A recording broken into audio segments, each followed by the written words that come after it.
ذہن اور دماغ میں انہوں نے راسخ کرائی ہے کہ قیامت ضرور بے ضرور قائم ہوگی۔ قرآن حکیم کے اندر ایک بہت بڑا حصہ قیامت کے ثبوت پر ہے، اور جو لوگ وقوع قیامت کے قائل نہیں تھے ان کا رد کیا گیا ہے۔ چنانچہ کفار قریش بھی، مشرکین عرب بھی، ان کی اکثریت وقوع قیامت کی منکر تھی کہ قیامت قائم نہیں ہوگی۔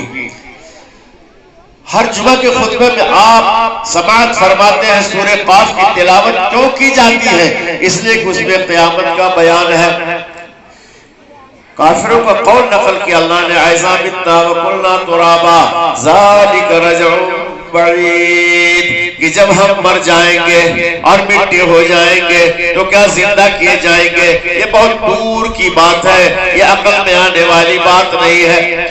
اور اسی طرح سے سورہ مومنون کے اندر کفار کا یہ قول اللہ نے نقل کیا ہے، ہے ہاتھ لما توعدون، بہت دور کی بات ہے، بہت دور کی بات ہے جس کا تم سے وعدہ کیا جا رہا ہے، یعنی قیامت کا وعدہ کیا جا رہا ہے، قیامت قائم نہیں ہوگی۔ وقت بہت مختصر ہے، پر ایک بات قیامت کے حوالے سے کہہ کر بات ختم کر دیتا ہوں، وہ یہ کہ آپ لوگ لفظ خرافات بہت سنتے ہیں، بہت خرافات سنتے ہیں۔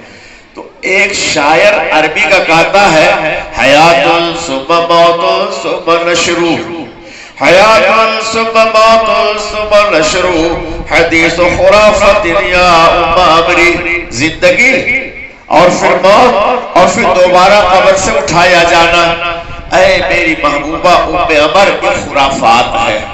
اچھا، اب اس کو خرافات کیوں کہا اس کو سمجھ لیجیے۔ عرب کے اندر ایک نہایت ہی بے وقوف شخص تھا جس کا نام ہی خرافہ تھا۔ ایک مرتبہ لاپتہ ہو گیا، بہت دنوں تک اپنی بستی سے غائب رہا، معلوم نہیں کہاں 2-4-6 مہینے رہا، اور پھر واپس آیا تو وہ لوگوں سے بیان کرتا تھا کہ مجھے جن اٹھا لے گئے تھے۔ آپ کے آبادیوں کی طرح جنوں کی آبادیاں ہیں، آپ کے مواضعات کی طرح ان کے مواضعات ہیں، ایسے ہی ان کے قبیلے ہیں۔ جیسے آپ کے پاس اونٹ بھیڑ بکریاں ہیں، ان کے پاس اونٹ بھیڑ بکریاں ہیں۔ میں وہاں ان کے باڑوں کو دیکھتا تھا، اونٹوں کی بلبلاہٹ کو سنتا تھا، بکریوں کے میاہٹ کو سنتا تھا، یہ سب بیان کرتا تھا وہ۔ تو لوگوں نے کہا یہ عجیب بات کہہ رہا ہے، یہ کہاں ان کی آبادیاں ہیں، کہاں ان کے اونٹ، اگر جن ہماری نگاہوں سے پوشیدہ ہے تو ٹھیک ہے، لیکن ان کے اونٹ اور بکریاں ہماری نگاہوں سے کیوں پوشیدہ ہیں؟ تو کہنے لگے یہ بے بنیاد بات ہے، اس کی کوئی اصل نہیں ہے۔ تو اسی لیے ایسی باتیں کہ جن کی کوئی اصل نہ ہو، جن کی کوئی بنیاد نہ ہو، جو عقل میں نہ گھسے، اس کو خرافات کہا جاتا ہے۔ اسے خرافہ آدمی کی طرف منسوب کر کے خرافات کہا جاتا ہے۔ تو یہ شاعر کہہ رہا ہے کہ حیات ثم موت ثم نشر، حدیث خرافت یا ام امری، کہ اے زندگی اور پھر موت، پھر قبروں سے اٹھایا جانا، اے میری محبوبہ ام عمر، یہ خرافات کی بات ہے، اس کی کوئی اثر نہیں ہے۔ اسی لیے قرآن کریم نے اس پر بہت زیادہ زور دیا ہے۔ امام بخاری رحمۃ اللہ علیہ نے یہ سورہ انبیاء کی آیت مبارکہ کو ترجمۃ الباب قرار دیا، وَنَضَعُ الْمَوَازِينَ الْقِسْطَ لِيَوْمِ الْقِيَامَةِ، اور قیامت کے دن ہم میزان عدل کو قائم کریں گے، اور قیامت میں تمام بنی آدم کے اعمال اور اقوال تولے جائیں گے، اس لیے کہ اللہ سبحانہ وتعالیٰ کے عدل کا یہ تقاضا ہے۔ دنیا میں اس نے بھیجا ہے عمل کرنے کے لیے، اچھا عمل کرنے کے لیے۔ اب لوگ اگر برا عمل کریں تو بدلہ اس پر نہ ملے تو اس کے عدل کا تقاضا پورا نہیں ہوگا کہ اچھے اور برے سب کے سب یکساں ان کے ساتھ سلوک ہو،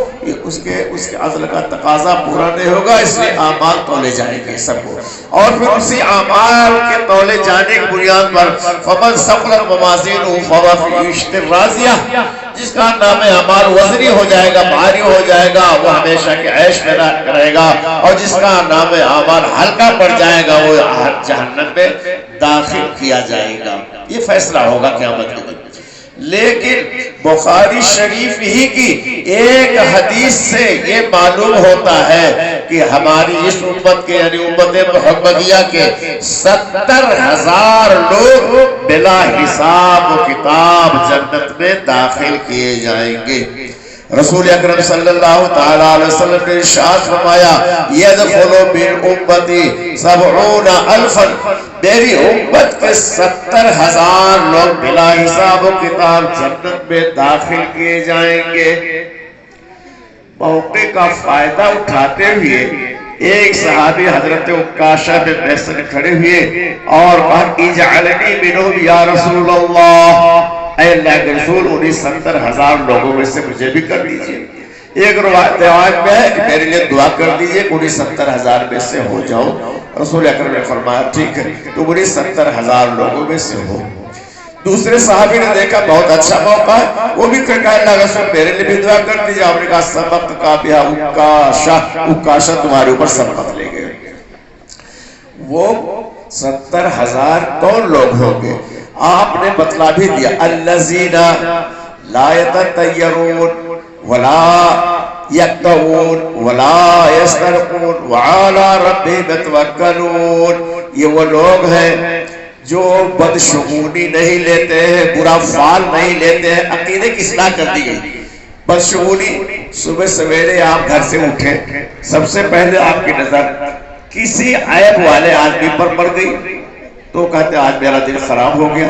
سفر پہ آپ نکلے، سامنے سے بلی گزر گئی تو کہتے ہیں میرا سفر خراب ہو جائے گا، رک جاتے ہیں گاڑی والے، آگے گاڑی نہیں بڑھاتے ہیں وغیرہ۔ اور اسی ولا یکتوون، اور وہ کئی نہیں کرتے ہیں، یعنی جب کہیں جسم میں زخم ہو جاتا ہے، کٹ جاتا ہے تو تیل گرما کر اور کپڑا ڈال کر اس کو اٹھا اٹھا کر داغتے نہیں ہیں۔ اور تیسری بات ولا یسترقون، اور جھاڑ پھونک نہیں کراتے ہیں۔ سوکھا کے پاس، اوجھا کے پاس، بابا کے پاس، پیر کے پاس، فقیر کے پاس جھاڑ پھونک کرانے نہیں جاتے ہیں۔ یہ ایمان کے خلاف ہے، توکل کے خلاف ہے۔ فرمایا وعلی ربہم یتوکلون، اور اپنے رب کے اوپر وہ توکل کرتے ہیں، بھروسہ کرتے ہیں۔ تو یہ وہ لوگ ہیں جو 70,000 بلا حساب کتاب جنت میں داخل کیے جائیں گے۔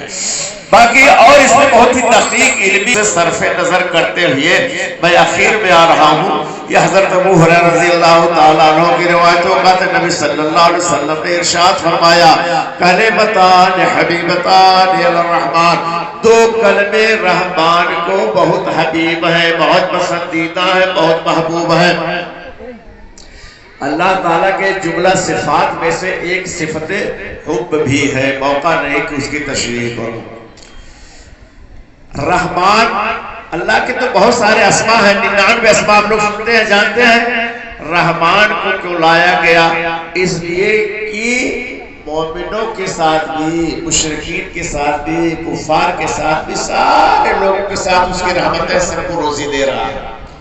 اسی طرح سے دنیا اور آخرت دونوں میں سب کے ساتھ وہ رحم اور کرم کا معاملہ فرمایا گیا، اس لیے صفت رحمان اسم کو لایا گیا ہے۔ تو پھر اس کے بعد دیکھیے خفیفتان علی اللسان، یہ دونوں کلمے زبان پر ہلکے ہیں، یعنی ادائیگی کے لحاظ سے ہلکے ہیں، اس میں محنت اور مشقت کی ضرورت نہیں پڑتی، بہت آسانی سے کلمے زبان سے ادا ہو جاتے ہیں۔ ثقیلتان فی المیزان، ہلکے تو ضرور ہیں لیکن دن قیامت کے میزان میں، ترازو میں یہ بہت بھاری ہوں گے، بہت ان کا وزن ہوگا۔ ان دونوں کلموں کا بھی بیان نہیں آیا ہے، لیکن ان کی صفات کو کیوں بیان کیا گیا ہے؟ شوق دلانے کے لیے سامع کو، پورے طور سے متوجہ کرنے کے لیے سامع کو، کہ سننے والا پورے طور سے متوجہ ہو جائے اور اس کے اندر سننے کا اشتیاق ہو جائے کہ وہ دو کلمے بھائی کون سے ہیں۔ تو وہ دونوں کلمے آپ نے فرمایا سبحان اللہ و بحمدہ سبحان اللہ العظیم، کہ اللہ کی ذات پاک ہے، اس کی پاکی بیان کرتا ہے اس کے حمد کے ساتھ۔ سبحان، آپ تو نمازوں کے بعد بھی پڑھتے رہتے ہیں، بستر پر جاتے ہیں تب بھی سبحان اللہ سبحان اللہ سبحان اللہ، سبحان اللہ کے بڑے فضائل ہیں، بڑے فضائل ہیں۔ لا الہ الا انت سبحانک انی کنت من الظالمین۔ حضرت یونس علیہ السلام یہی دعا پڑھتے تھے مچھلی کے پیٹ میں، لا الہ الا انت۔ حضرت آدم علیہ السلام پڑھا کرتے تھے لا الہ الا انت سبحانک انی کنت من الظالمین۔ تو حضرت یونس علیہ السلام بکثرت یہ دعا پیٹ میں پڑھتے تھے مچھلی کے، تو اللہ تعالیٰ نے ان کو 3 دنوں تک زندہ بھی رکھا، باہر نکالا، پھر ان کی زندگی قائم رہی۔ سبحان کی یہ اہمیت ہے، لیکن اس کی اہمیت کیوں اتنی زیادہ ہے اس کو آپ سمجھ لیں۔ میں نے جیسا کہ عرض کیا ہے، اللہ کی ذات کہ اللہ موجود ہے، اس میں بہت زیادہ اختلاف نہیں ہے۔ دنیا کی ساری قومیں، سارے مذاہب کے لوگ اس کو تسلیم کر رہے ہیں، ماننے میں تھوڑا سا الگ الگ فرق ہے، انداز ہے، لیکن جو اختلاف واقع ہوا اللہ کی صفات کو لے کر کے، اللہ کے 99 اسماء حسنہ ہے۔ فرمایا رسول اکرم نے، اسی بخاری شریف کی روایت ہے کہ جو اس کو یاد کر لے وہ جنت میں داخل ہوگا۔ تو صفات الہی کو لے کر کے بڑی گمراہیاں پھیل گئی ہیں، بڑی گمراہیاں پھیل گئی۔ وقت نہیں کہ میں اس کی تفصیل کروں، بس اتنا عرض کرتا ہوں کہ اللہ کے جو صفات ہیں ان کی 2 قسمیں علماء عقیدہ نے کی۔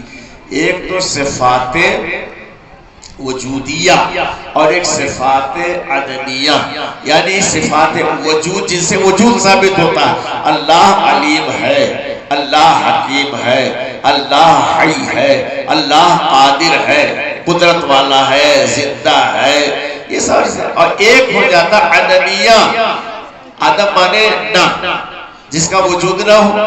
تو یہ ہے کہ اللہ سبحانہ و تعالی جاہل نہیں ہے، اللہ سبحانہ و تعالی غافل نہیں ہے، اللہ سبحانہ و تعالی بعلم نہیں ہے، اللہ سبحانہ و تعالی مردہ نہیں ہے، مرے گا نہیں وغیرہ، اس تمام طرح کے کو صفات عدمیہ کہا جاتا ہے۔